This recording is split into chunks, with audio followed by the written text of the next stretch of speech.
6h30, 9h, les matins de France Culture. Guillaume Erner. Mais donc avant de manger des pâtes, il y a une question du jour. Bonjour Marguerite Caton. Bonjour. Et ce matin, vous allez nous parler vraiment de transport aérien ? Non, je vous arrête tout de suite, Guillaume. Blue Sky n'est pas le nom d'une nouvelle compagnie aérienne. Il s'agit d'un réseau social qui va peut-être réussir à concurrencer et vaincre Twitter. Car voyez-vous, entre la guerre au Proche-Orient et les attentats en Europe, la haine se répand sur le réseau d'Elon Musk et l'écœurement gagne les utilisateurs. Bonjour Victor Chomel. Bonjour. Vous êtes chercheur associé à l'Institut des systèmes complexes, une unité de recherche du CNRS. L'arrivée d'Elon Musk à la tête du réseau, il y a tout juste un an, c'est une rupture dans l'histoire de Twitter. C'est totalement une rupture puisque pour la première fois, on a quelqu'un qui prend la tête du réseau en s'impliquant pleinement, mais notamment avec une évolution permanente, que ce soit sur la modération ou sur l'évolution des algorithmes de recommandation. Et c'est ça ce qui va changer radicalement l'évolution de Twitter. Au point que certains utilisateurs ne reconnaissent plus leur réseau. Ils ont appelé dans le monde à une grève inédite vendredi pour marquer cet anniversaire, une grève du tweet, un No Twitter Day. Alors dans votre thèse, Victor Chomel, au-delà des fake news, une approche structurelle et dynamique de la désinformation et des manipulations d'opinion en ligne, vous montrez que Twitter n'est pas un relais passif de fausses informations, mais un promoteur volontaire. Comment cela s'effectue concrètement ? Aujourd'hui, on a une responsabilité qui est très forte des algorithmes de recommandation.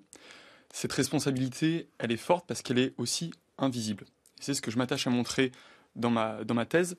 L'idée, c'est de dire on a des algorithmes qui ont parfois des lignes éditoriales, c'est-à-dire qu'ils vont mettre en avant, parmi l'ensemble des contenus disponibles, une certaine partie d'entre eux. Et ces choix-là sont aujourd'hui effectués de manière automatisée, mais surtout de manière opaque. Et quelle est la ligne éditoriale de Twitter alors en fait, le sujet, c'est qu'elle évolue tout le temps et j'aurais bien du mal à vous répondre à cette question. Aujourd'hui, du jour au lendemain, et on a pu le voir déjà dans le passé, Elon Musk a pu changer justement ses algorithmes de recommandation et cette ligne éditoriale. Aujourd'hui, le désamour qu'on observe pour Twitter, il vient à la fois de la chute de la modération, c'est-à-dire qu'on sait qu'Elon Musk, à son arrivée, a supprimé certaines équipes, notamment l'équipe de Trust and Safety, donc l'équipe en charge de la modération, mais a aussi du jour au lendemain fait évoluer ses algorithmes. L'enjeu aujourd'hui, c'est de redonner plus de transparence à la plateforme et plus de transparence aux algorithmes. Ce qui est certain, c'est que le fonds de commerce de Twitter, c'était l'information. Celui du nouveau Twitter X, c'est un peu la désinformation. Il est donc logique qu'il perde ses usagers. Récemment, l'actualité est venue rajouter à ce mouvement de fond. Vous l'avez dit, le réseau a beaucoup perdu en modérateurs et il est beaucoup critiqué pour avoir laissé en ligne des images choquantes, notamment de l'attentat de Bruxelles. Enfin, c'est critiqué, le mot est faible parce qu'en réalité, c'est illégal. Et c'est à cause de ça qu'on voit un mouvement actuellement de départ. Je pense que c'est plutôt un élément déclencheur. On a eu un mouvement de fond sur l'évolution de la plateforme et l'attentat notamment de Bruxelles, mais aussi le conflit entre Israël et le Hamas, a été le moment où on s'est rendu compte qu'il y a un échec aujourd'hui total de la politique de modération. Aujourd'hui, les utilisateurs veulent plus de transparence, mais aussi veulent utiliser une plateforme dans laquelle on ne peut pas trouver aujourd'hui des contenus qui sont totalement illégaux et notamment de l'apologie du terrorisme. Donc toute la question actuellement pour les utilisateurs, c'est de savoir vers quel réseau migrer. Alors il y a Threads, le réseau que Facebook a créé en juillet mais qui n'est pas disponible en Europe. Il y a Mastodon aussi qui est plus ancien. Qu'est-ce que vous pensez de Mastodon, Victor Chomel ? Quels sont ses atouts ? Mastodon est principalement en fait un réseau décentralisé. Et c'est là sa force. Décentralisé, ça veut dire quoi ? Ça veut dire qu'on va avoir plusieurs instances qui existent de manière en parallèle, tout simplement, et que chaque utilisateur peut choisir de s'inscrire sur une instance plutôt qu'une autre. Ça permet notamment d'éviter, quand il y a de la désinformation qui se propage d'un côté, qu'elle passe facilement à l'ensemble du réseau. Pour l'utilisateur, ça change quoi ? Pour l'utilisateur, ça lui permet notamment de mieux gérer son écosystème informationnel. En fait, tous les enjeux qu'on a derrière à chaque fois, c'est de rendre un peu de pouvoir à l'utilisateur. Au lieu d'avoir une boîte noire qui décide à sa place de la ligne éditoriale des contenus qu'il va voir, tout l'enjeu, c'est que l'utilisateur puisse lui-même décider, ou en tout cas être au courant, des contenus qui vont lui être remontés. Un exemple récent, c'est par exemple le fait que Twitter ou X ait décidé unilatéralement de cacher les titres des articles de presse. Pourquoi ? Pour tout simplement éviter de rediriger du contenu et des utilisateurs, donc du temps de cerveau disponible, vers les médias. Et alors Mastodon, du coup, est décentralisé. On peut choisir, c'est un peu comme choisir des abonnements. On va choisir dans son écosystème informationnel, je sais pas, des contenus spécialement scientifiques, par exemple. C'est ce type de recherche qui est permis ?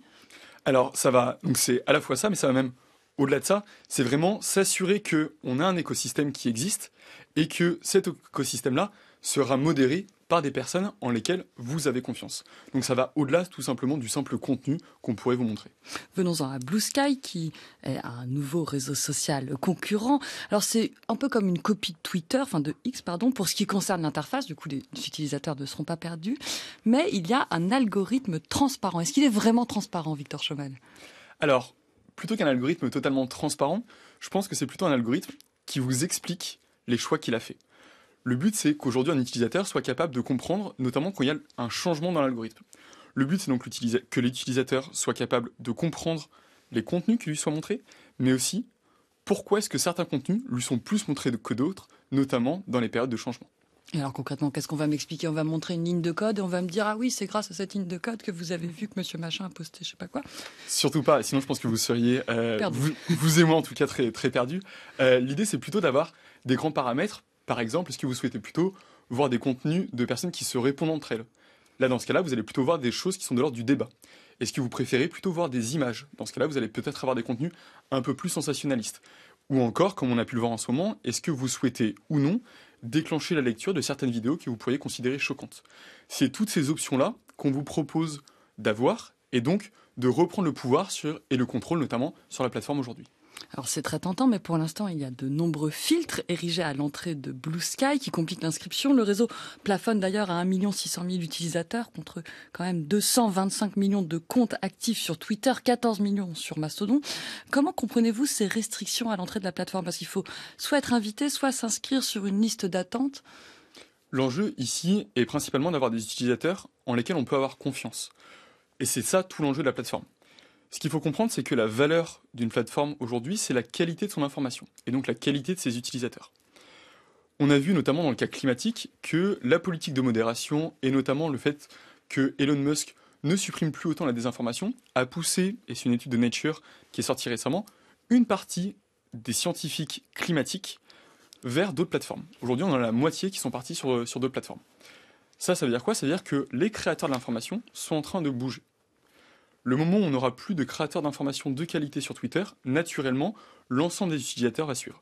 Et c'est pour ça qu'aujourd'hui, différentes plateformes ont des politiques de restriction pour s'assurer qu'on recrée un écosystème si fiable, tant sur le contenu que sur les structures. Du coup, Blue Sky, avec sa politique de cooptation actuellement, son objectif, c'est d'attirer des informateurs qui vont parrainer d'autres informateurs, mais pas vraiment d'avoir un public.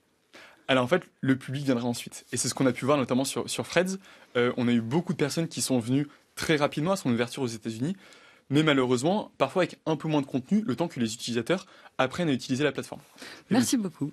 Merci beaucoup. Merci Vincent Schoeman de nous avoir éclairé sur les alternatives du réseau social X ex-Twitter. Je rappelle que vous êtes chercheur associé à l'Institut des systèmes complexes, qui est une unité de recherche du CNRS. Merci Marguerite Caton.